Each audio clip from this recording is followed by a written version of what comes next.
Nous vivons tous sur une belle planète, agréablement chauffée par le soleil. Nous émettons du CO2 lorsque nous conduisons nos voitures et nos camions, chauffons nos maisons et faisons fonctionner nos appareils. Ces émissions de CO2 ont commencé à s'accumuler dans l'atmosphère et forment une serre géante. Si nous continuons ainsi, la Terre ne sera plus pour longtemps un endroit confortable où il fait bon vivre. C'est là que les matériaux intelligents, comme les plastiques, peuvent vraiment nous aider. Les pales géantes des éoliennes ne peuvent exister que grâce au plastique et participent à créer l'énergie dont nous avons besoin, sans provoquer de gaz à effet de serre.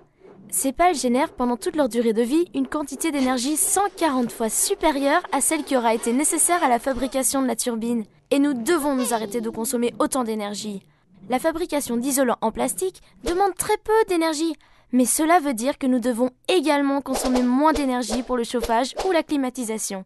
En fait, on commence à économiser l'énergie qui a été nécessaire à la fabrication d'isolants en plastique au bout de 4 mois de leur utilisation. Pendant des années et des années, ils vont continuer à isoler la maison et à économiser de l'énergie. Le plastique qui sert à emballer nos aliments est bien utile aussi. Il suffit d'un tout petit bout de plastique pour protéger notre nourriture et éviter qu'elle ne pourrisse avant que nous puissions la manger. Un concombre emballé sous film plastique restera frais 3 fois plus longtemps qu'un concombre non emballé. Le plastique nous aide aussi à réduire le coût des transports.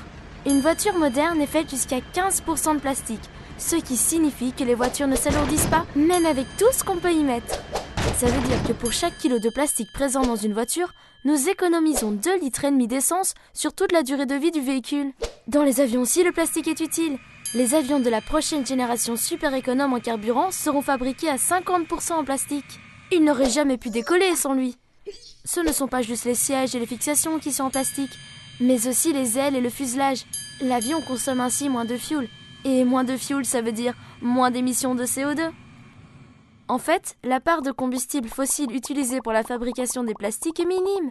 Et pendant toute leur durée de vie, les plastiques permettent d'économiser 7 fois l'énergie qui a été utilisée pour les fabriquer.